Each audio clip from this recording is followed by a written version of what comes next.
Қайырлы күн достар, бүгін тауық етіне көкөністерді қосып, пеште өте дәмді тағам дайындаймыз. Видеоның соңына дейін қарамас бұрын каналға тіркелуді ұмытпаңыз.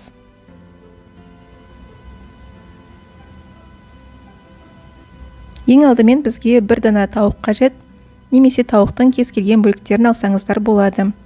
Орташа бөліктерге бөліп турап аламыз. Содан соң тұз қосамыз, паприка, қара бұрыш, тауыққа арналған дәмдеуіш және де қызыл ащы бұрыш қосамыз.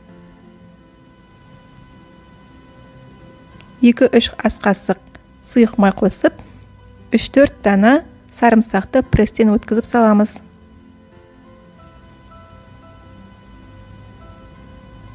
Барлығын жақсылап араластырып, 20 минутқа маринадталу үшін қойып қоямыз.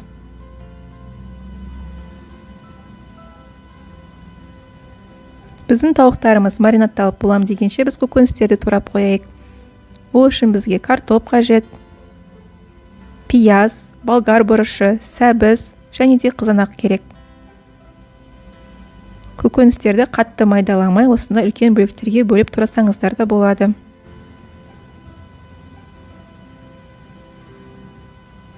Мінекей барлық көкөністерді турап болдық.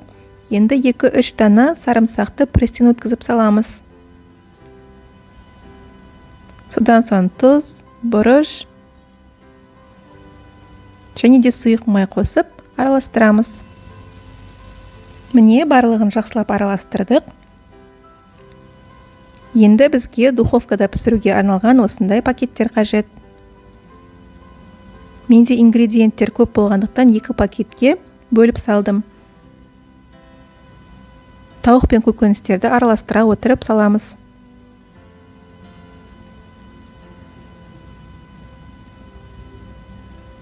Енді әдемілеп мықтап жауып, өзінің түйрегіштері болады. Сол түйрегіштермен түйреп қоямыз.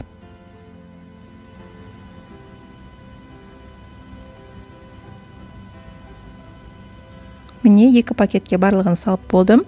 Енді духовкада жарылып кетпес үшін тіс шұқығыштың көмегімен осындай кішкене тесіктер жасаймыз. 180 градус қызып тұрған пеште 1 сағат пісіреміз. Міне тауықтарымыз дайын болды. Өте дәмді болады.